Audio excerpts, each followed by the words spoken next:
I'm in the College of Business in the Department of Economics, Applied Statistics, and International Business. And I teach economics courses there, primarily. My name is Muhammad Dawood, and I am with the Electrical and Computer Engineering Department.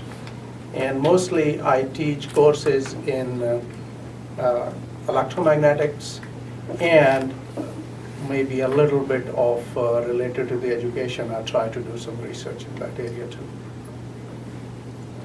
My name is Salim Bawazir. I'm an associate professor in the Civil Engineering Department. I teach undergraduate courses in civil engineering related to mostly water, fluid mechanics, and several graduate classes. And my field of expertise is in water resources. So the plan for today is for me to ask some general questions, and then we'll go down the line and answer as we go. If you have any questions as we're talking, feel free to raise your hand, and we'll try and work those in as best we can. So first question, we're all here because we're part of the first cohort of the Writing to Learn mini grant project. I was thinking that if I could initiate some way of reflection on the part of students about their own performance, for example, how do they study, how do they think that they study and it benefited them and things like that. So that is where the idea of as a reflective process, writing as a reflective process that you initiated within your own discipline, for example, and that is where I'm coming from, and that was I was trying to do. In civil engineering, my experience for many years of teaching, I realized that students in engineering, probably in general, they're not keen at writing. And I am one of them too. So when I saw the proposal came through about writing to learn, I thought this is an opportunity for me to learn from it and see how I can improve the class I have. Now, I teach fluid mechanics, and this class for several years, my goal, I wanted students to improve. I wanted students to progress in civil engineering, and I don't want them to drop out of the class. And this is an introductory class, but it's considered one of the most difficult to students. It's a new language, when they come to civil, and the class they consider it a new language, and they consider it difficult according to what I hear from students. So I used this opportunity to learn from my fellow faculty, and also how to improve this class, because the failure for this class was about 34 to 40% every semester. Despite what I did, students did well. Those who progressed did well on final fundamentals of engineering exam, but this is the exit national exam, and they did well. We were either above the national or we are on average, but still I had this 40%. I didn't want to leave them behind. So the whole project here in this Writing to Learn was to get them to that level so that I can reduce that 34 or 40% to a little bit, maybe 20%, even less. So that was my goal for this project. So as of viewing the Wider World class, we have about half of majors from my department, a combination of economics and international business students. And then about half are from all over, as you would expect with viewing the Wider World course. So I had a couple goals in mind when I started this process. One was just to get them to write better papers, which was kind of my main initial goal. And then beyond that, I wanted them to be a little more reflective, and then also to find a way to better integrate my majors with majors from across campus. So writing, I thought, might be a good vehicle to get them to think a little deeper and then have ideas that they could share with one another as they learned and as they applied their different disciplines to the material we were talking about in class. So we all come from some quantitative fields. Let's talk a little bit about how we use writing to engage students in more quantitative pursuits. Those of us who are engineers, we like to work with numbers. Numbers are really good for us. And it's kind of a little hard for us to write everything in terms of paragraphs and pages and sentences to convey the same thing. So when I came to in the teaching field, it was sufficient or to begin with just write one equation and say, yeah, it speaks of itself, and here 2 paragraphs of stuff is in there.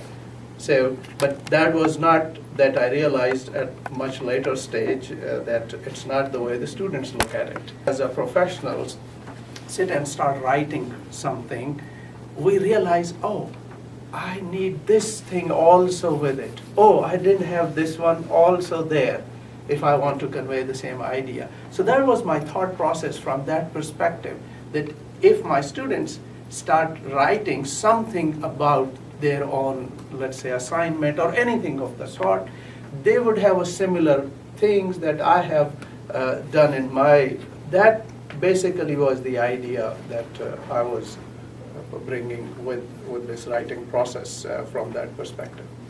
In regard to my class, and not only the class I was focusing in this project, but other several classes, undergraduate and graduate level. For years I noticed writing is a problem, and adding to what Dr. Dawood saying, we are good at writing those equations.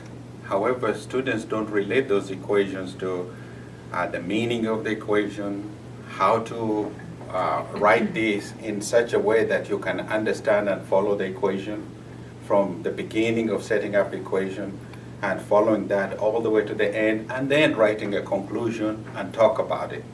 If you ask students from engineering, explain your answer, after today it will be just one word. So I thought if we include the writing to understand the material, that would help the students. So I didn't develop this, I won't take credit for it because I used it when I was going to school a long time ago. So we thought that is for the old timers. So I noticed my students, when they were coming in, they didn't know how to set up these problems. So you go through equations, and then you want them to write it, analyze these problems, and some would do it, some don't. They don't know how to analyze those problems. So I added to my homework, assignment, and so forth. I created a template. And this template, we used to use it a long time ago, and it worked for us before the computers. So I asked the students to use this template. It's homework assignment, template, which Michelle Uzain called it HAT, and homework assignment template. Now that template is required every assignment. I won't take assignment from the class without using that template. Now that template helped a lot because now they can write and explain the equations through words and numbers and letters. And so it's very simple. It says, problem statement, what is required or find, which means, what is required in that problem to do, then solution, and the final part is conclusion. So it was set up in an engineering way. So I noticed that I had a lot of headache at the beginning because students rejected that for quite some time. And I kept pushing it, and after a while, they got used to it. And I started getting feedback. I said, oh, that's helping me even on the exam. That's helping me understand the problems. That is helping. Then I said, okay, well, this is good. And so we did a survey on this part, and we can talk about that. And it's working. It's working. So that's one of the major things. I took the idea from this project and tried to put it for students to use in the class, and insisted on that. And other faculty now, different classes, they're doing the same. So classes before mine, since they're following the same thing, it's making life easier for me too. Because I don't have to stress and say, I'm going to take off points if you don't do this. So it's working out good. Teach a upper division economics elective without math. Math is what we use in econ to set up most of our models and to prove the validity thereof. But the math itself is a tool, it's not the end goal. The end goal is usually the intuition we get from those models. So having a combination of econ majors and non-econ majors, and some majors that are really math averse. I think some of our students fall into that category.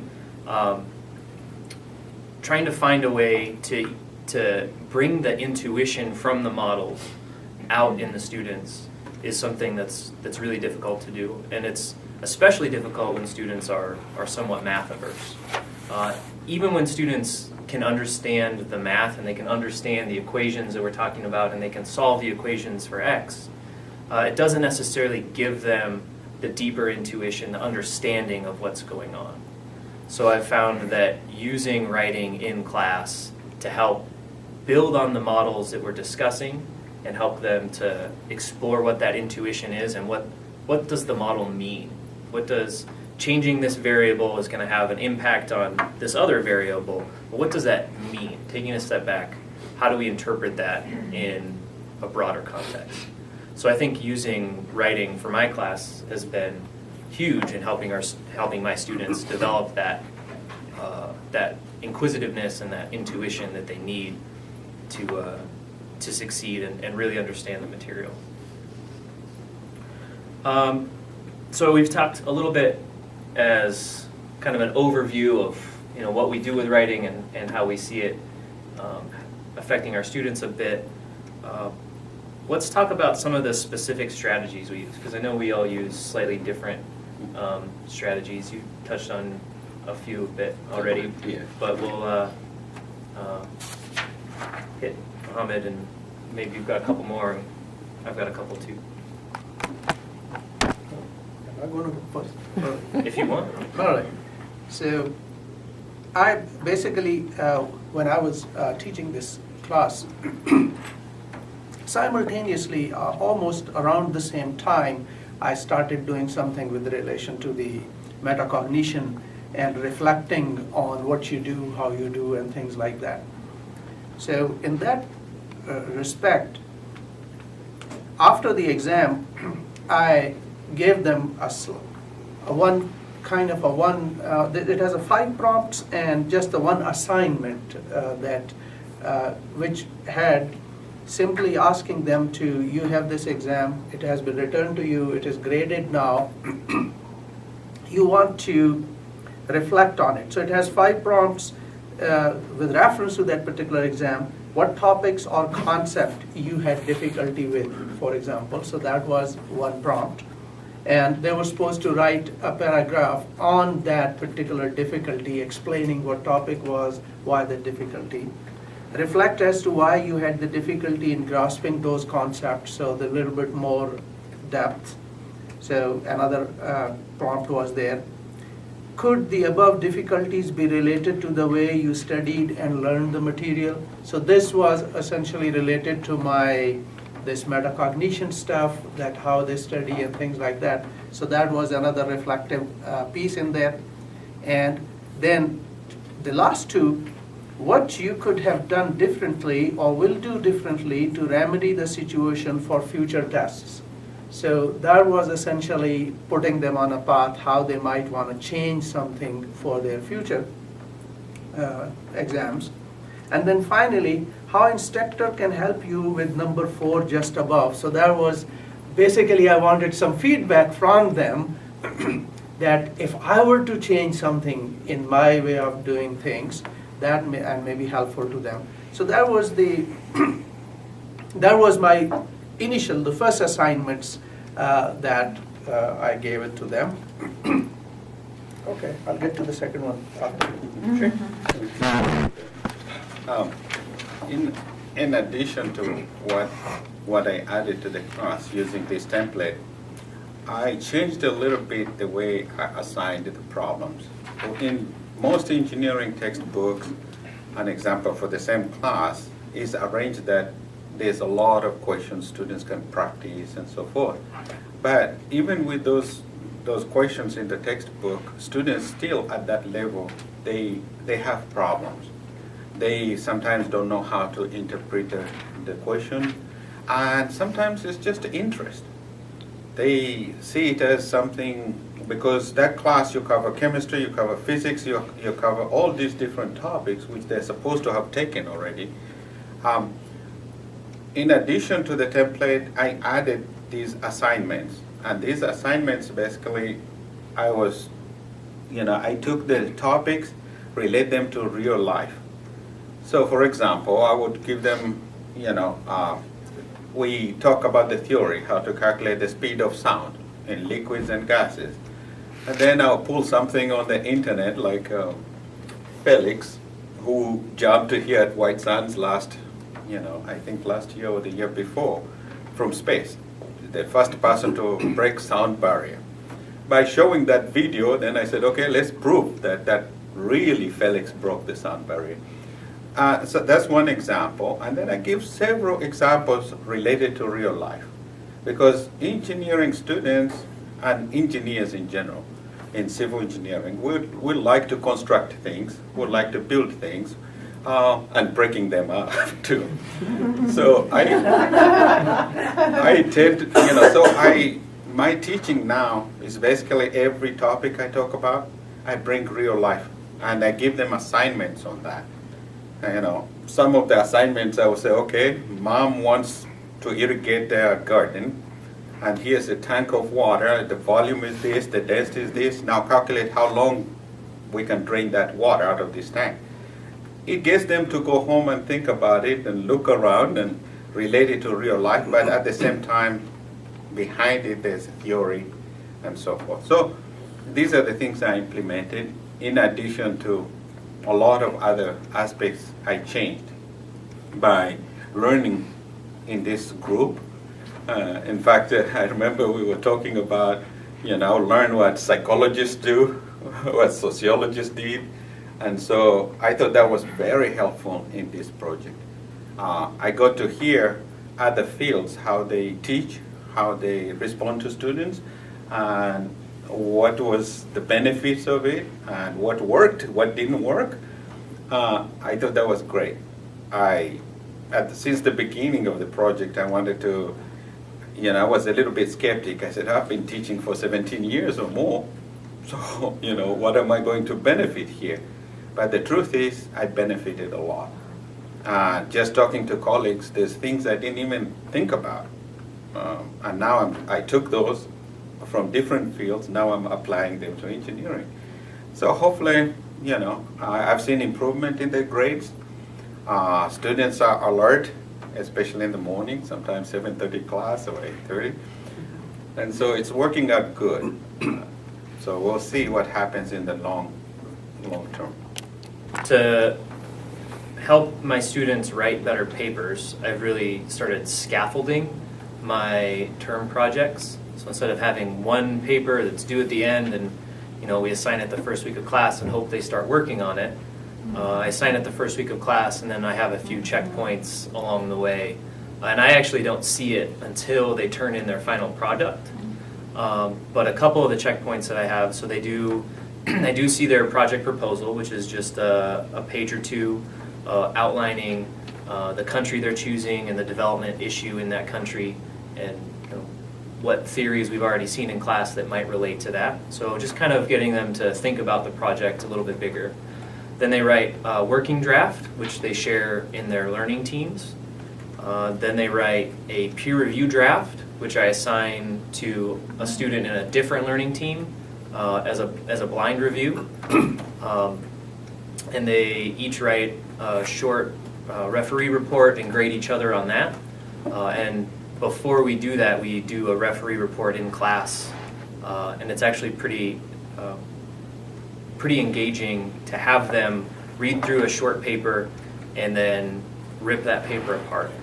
because then, we start putting up on the board, okay, so what did your team find in terms of major issues? What did your team find in terms of minor issues? How would you grade this? And they almost always end up, in D or C territory. And it's great because then they all ask me, how would you grade this paper? It's like, oh, probably about how you guys would, but now that you have already shown me that you know what goes into a good paper, I can now hold that as our class standard when I grade your papers. And they all groan a little bit, but they know what it is, and it helps them to rise to the occasion and write to the expectations that I have for them.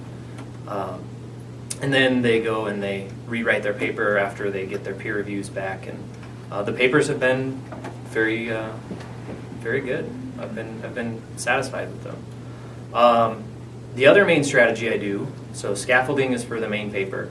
I use a lot of in-class writing, which I was reluctant to do at first because it seemed like it would take a lot of time on my end for grading. But in our Writing to Learn cohort, we came to the realization that we don't have to grade everything that our students write. We don't have to read every word. So what I've developed is a plus, check, minus system. So if the student looks, I just give everything a quick scan. Usually it's done on a note card. Sometimes it's done on a half sheet of paper, but it's usually not very long. I give it a quick scan, and if I feel like they went above and beyond what the prompt was, I give them a plus. If it looks like they kind of answered the prompt as basically as they could, they'll get a check. And if it looks like they're too short or they missed something or for whatever reason their analysis is way off, they'll get a minus. And then we kind of average those as a 3-2-1 scale, and then I give them a percentage, at the end of the semester. So it's worked out really well. Doesn't take a whole lot of time on my end to grade things, but it gives me this time in class to change what we're doing, and I use the quick writes in a couple different ways. So sometimes I'll use it right at the beginning of class to get us started on a topic.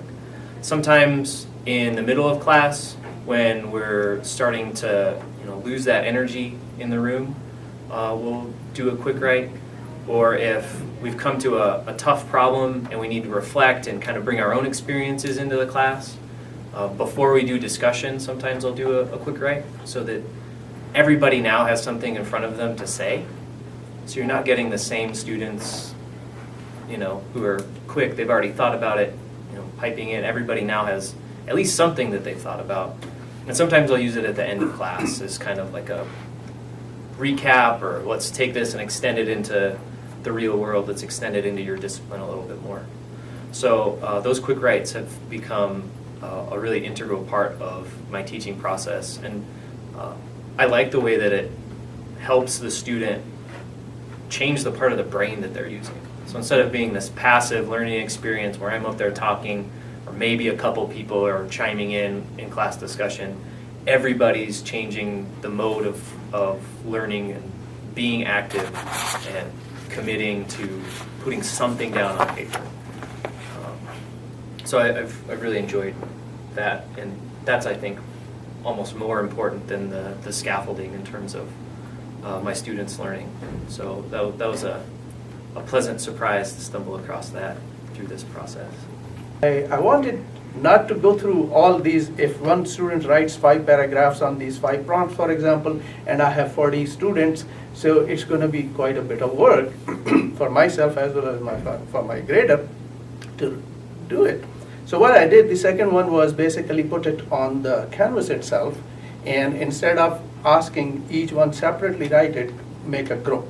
So the first one was individuals will write prompts to this, and let's say there are 4 people in that team there, in a group there, and then each one would go and read the other stuff and then critique it, or basically ask it, oh, did you look at this? Oh yeah, this was the same thing, I also struggled with it, but I did this. So that's where the kind of a cross-cultural ideas coming into play. And that they would learn. And that I realized was relatively better compared to the first one. But then still there were some questions like, I mean, I am myself perhaps a poor writer in terms of English when it comes to grammar and all those things. But some of my students, when they wrote, their grammars were kind of off as well. So how to help them, not only that you reflect within this one, but also simultaneously start learning this writing process itself to make it a little better. So then came along, these were the last semester, the two other assignments that now they were hooked. More or less the theme remained the same, but now they were put next to the one page of this quality initiative rubric that we had. Organization and focus, clarity and coherence, professional appearance, and then this one page, if I can just show you. So that was basically our own quality initiative rubric coming from. So this was put next to that assignment. So they were given, all right, you write this, it's the same, the reflective process, but now we will be grading with reference to what you write there, how accurate, how good it is, how logically it is presented with reference to this. So I believe this worked a little bit better. It is still a work in progress, so I can't say completely, but I think the first assignment was a little bit kind of difficult. The second one, they got the hang of it. So they started taking it more seriously. So that was my take on it. Excellent. I told the group that I was spending a lot of hours grading reports because I teach capstone class where students have to write about 9, which I call lab reports for the design, but they have to be technical reports. So they have to follow a certain format, the grammar and so forth has to be corrected. So I would spend hours giving students feedback on those. Then other graduate classes, I was doing the same, and I did that for years. One thing I noticed out of that what I was doing is that the same students, because I taught them as freshmen, and then I'm teaching them at graduate level, then I didn't see the progress. I kept asking, how come you guys don't take my comments and put them back? And, and follow that. It will make life easier for you because I've gone through it. I've gave you the comments. I told you how to write these, the formatting, everything. And I couldn't understand why they didn't do what I told them to do since freshman year. Well, the group here helped me. And they said, no, you are going, especially Pat and Dr. Brown, they said, you're going in the wrong way. I said, okay, how do we do this? And they said, well, cut it down. Don't do that. If you do that, they will never progress or learn how to do things correctly. And that was the most important advice. And I said, oh, now I can go home, relax, and watch TV and spend time with my wife, And it did. Now, since that time after our meeting, I reduced completely that. I cut it out of, doing that because my graduate students were also spending, correcting the lab reports. About 30 students. So all these reports, we were just cutting it to pieces. But now I decided, okay, I told them not to do that again. We follow what Carl was saying, either put a plus or minus or just put a comment there, check this paragraph or do this. And I notice now it's relieved me of all that work, my graduate students, and also students now I'm, checking what they're doing and how they're progressing. In capstone class, I did that last semester, and I noticed a big improvement. So I didn't go and correct everything like I used to. I said, well, this doesn't follow my format, this doesn't follow this, change this paragraph, the grammar here is not good, and just a simple comment, and I gave it back to students. And it's working out. And by the end of semester, actually, students told me, we learned a lot from this class. Now I know how to write reports. And so I thought that was a big plus. It saves me a lot of time, my students, and the students themselves. I thought they picked it up. Rather than telling them, okay, this is how you should do it, and then I comment and write it completely. I have a whole lecture on how to write technical reports, because I know it's important for proposal, I know for getting funding, for publishing. I know how important that is. So I thought by doing that, I'm doing them a favor. They don't have to go search somewhere else how to write. But it didn't work out. It went the opposite. So that was a big plus out of this project, I think. I think you can learn to write is just to write a lot. And for our students to get to the level of writing that we want them to be at in terms of being able to communicate professionally in the real world, they're going to have to write a whole lot more than we can reasonably read. So we have to find these tricks to, encourage them to write, have them write a lot, and have some accountability in there, but not crushing accountability for us. Yeah, great. So at this point, we decided that we'd take a quick break and see if you guys had any questions for us, because we've been talking a lot. I have a statement. I am using this principle of asking students to write more than I can read on an online course, and I'm asking them to write 5 days a week, and I'm grading 1/3 of what they write, and they don't know which third. And I thought there would be a riot on the first day, because I thought, first of all, you expect us to log in 5 days a week, and secondly, you're only going to grade 1/3 of it. I thought they would feel betrayed. So I asked them, what's the top 10 things that you learned from the syllabus, and no one mentioned either thing. They all talked about content and criminal justice and all sorts of things other than these stupid rules. So I was very encouraged, and I have not heard one complaint, and we're in, I don't know, week 4 or 5. I haven't heard one complaint about grading 1/3 of what's turned in and having them writing every day. I'm thrilled so far. So either they see the value in writing a lot, or they think that something about the third, grading is at least not unfair. Right. Yeah, that's Apparently. fantastic. I thought the first person who got a 0 on that but had done the other 2/3 would be, on my doorstep. But that has not been the case. Yeah, I think our students are probably better writers than we typically give them credit for, but they write to the level of expectations that they can get away with. Why work harder than they have to? Which I think is human nature in general. So it's not surprising that we don't give them specific prompts, and we don't make sure that they're checking in and writing initial drafts. Forcing them to think about it.